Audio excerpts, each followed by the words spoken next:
Alright, so on this truck, it was having an issue where the fan would not cut off. It was always on. We ended up testing pretty much all the sensors, the valve, the wires, and we ended up determining that it was pretty much the computer that was bad. And because we didn't want to replace that computer because of the price, we ended up just going for a quick fix, or more economical fix, I should say. And pretty much this is what you'll have to do. So in order to get it to work or bypass the ECU for all the cooling that it needs, especially for the engine and the AC, which is usually what demands the most cooling, you're gonna have to usually, I don't know if you can see back here, but this plug is the one that went into here. You have a hot side, and then you're gonna have a ground, which is, that ground is applied through the computer, and that's what turns this valve on or off, right? So anyways, you gotta have to cut that ground, and then you're gonna leave your power source to the valve. Usually it's about 12 volts going in there, 12 to 14 depending. But that ground wire that comes from the original harness, you're gonna have to cut that off, and then from that you're gonna grab you another ground, but this other ground actually goes to a sensor, a secondary sensor that is added. I'll show you where it's at.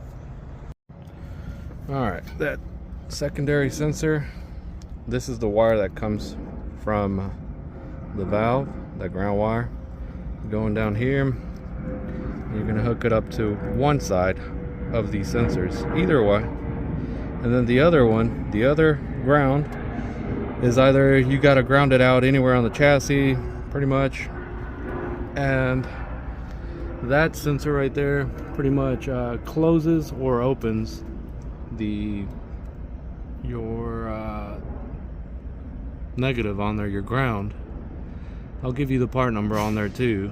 That's what you'll need. And I mean, that would just work. It would just, that one's like the one that I have is a 195 sensor. And in order to get this on here, pretty much there's going to be a little cap. So you take that cap off and you just screw that one in, pretty much. Like I said, this wire goes to our air valve over there that opens and closes, and then the other side just grounds out anywhere on the chassis, and that would be done, right? You would be done with that. Or you could take the other ground, this one, and you could ground it out to your high pressure switch as well if you wanted to do that. The only problem with that is that high pressure side is gonna always want to turn that fan on and off, and it's eventually you'll have issues and you'll maybe burn up the fan clutch faster. So in order to get around that, from it just turning on and off constantly, like all the time, you could wire up an APADS system. This is mostly just to control your AC. So what you'll end up doing is these APAD systems, you're gonna have to, you'll have a low pressure and a high pressure switch on there, and they just connect to here.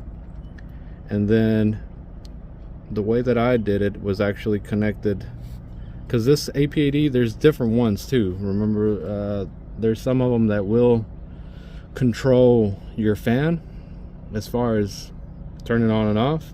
There's some of them that won't. This one actually is specifically for this because it'll read the signal off of those high and pressure, low pressure switches, and you should be able to turn it on. It will turn on that fan automatically, and it won't do it as constant as you would if you just wired up directly.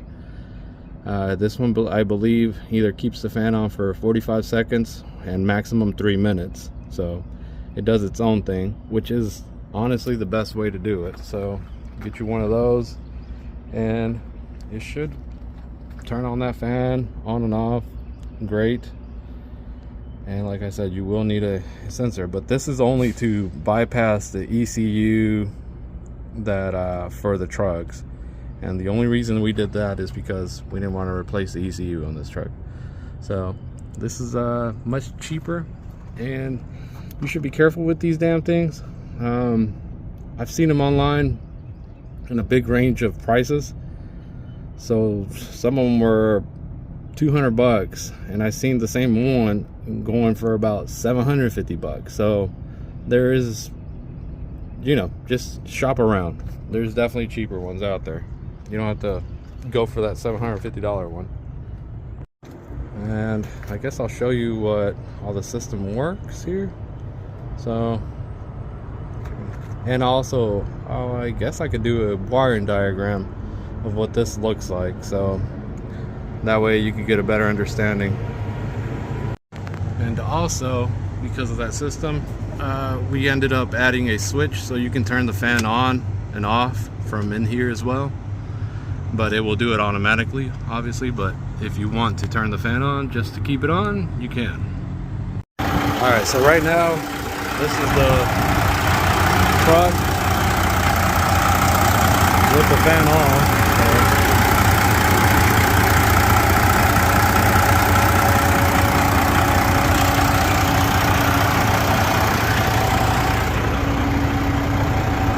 And we can turn it on from in here.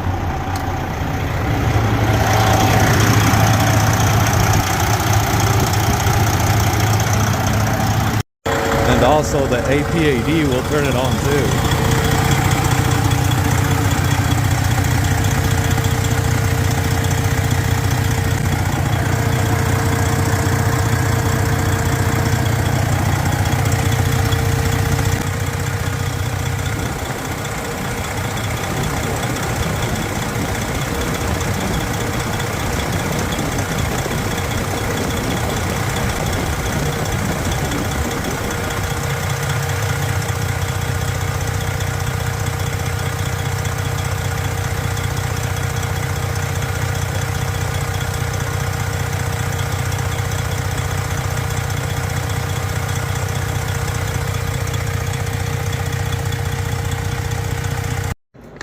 Like I said, I'll put up a description of how you can do it yourself. Either you could do it this way, or you could do it with the APAD or without it. It's still gonna work, but I recommend you go with the APADs as well. But I'll make a little diagram on there, that way you can see it. Hopefully it helps somebody. I mean, if you're not looking to replace the whole ECU, or you can't find your problem, at least.